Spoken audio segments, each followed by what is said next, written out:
So, full time in the first Premier Sports Cup tie of the round of 16, an Ayrshire derby that was a proper cup tie.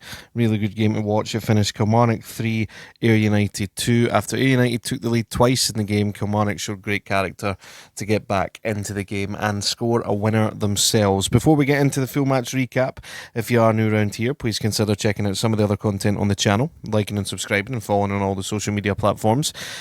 And without further ado, let's get into the recap. So, it was a proper derby match from start to finish, end-to-end football at times, both teams going for it, good cup tie, and hopefully it's a sign of things to come for the rest of the games. Ayr United, though, did get the breakthrough in the game. It was Sturton with the goal, a nice ball into him, but Striek should really be doing much better here.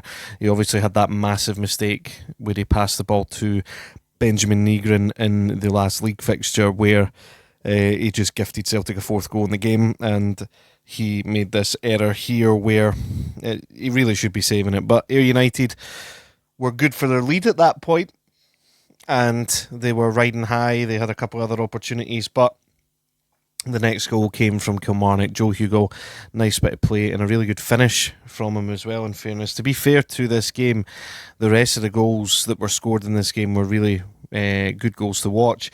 So Hugo makes it 1-1 not long before half-time, and half-time comes around and it's 1-1 there. Probably a fair reflection of how the game went at that point, but the cameras in the first half at times were panning to Neil McCann, and he was not happy with what he was seeing from his team, particularly after the goal they conceded. He used some language that was colourful and it was caught on camera. Anyway, after the second half, it started similar to the first, in fairness. Ayr United going forward, and it was Taylor, I believe, with a really excellent left-footed finish into the bottom corner. Not much Striek could have done about this one. And Ayr United held on to their lead for a long period of time again, only for Kilmarnock to equalise through Shoring Larsson.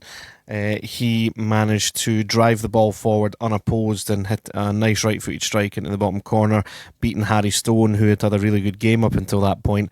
And unfortunately for Harry Stone, he did, for the third goal, fumble it after colliding with his own defender, and the finish was chipped over him there. But he'll be feeling pretty disappointed, especially after such a strong performance in the game overall from him, to make that mistake at that point there and give Kilmarnock the opening they needed to take the lead in the first time in the game.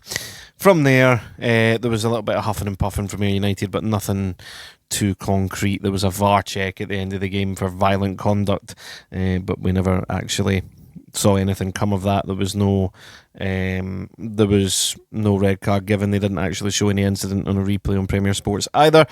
But Kilmarnock win the derby, win the first cup tie of the weekend, and they find themselves into the last 8, where tomorrow we will see Aberdeen take on Dundee, Dunfermline take on Ross County, both at 3 p.m, and then Dundee United take on Celtic at 5:15 p.m. to see which 3 teams will be joining Kilmarnock in the next round of the Cup.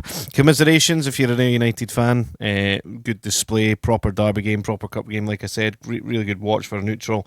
But well done to Kilmarnock on progressing into the next round of the League Cup / Premier Sports Cup. That's going to do it for the reaction there. I'm going to see if I can get a reaction for the 2-3 o'clock games tomorrow. If not, I will definitely be reacting to the 5:15 game between Dundee United and Celtic. Please like and subscribe if you are new around here. Thank you very much for watching, and I'll catch you in the next one.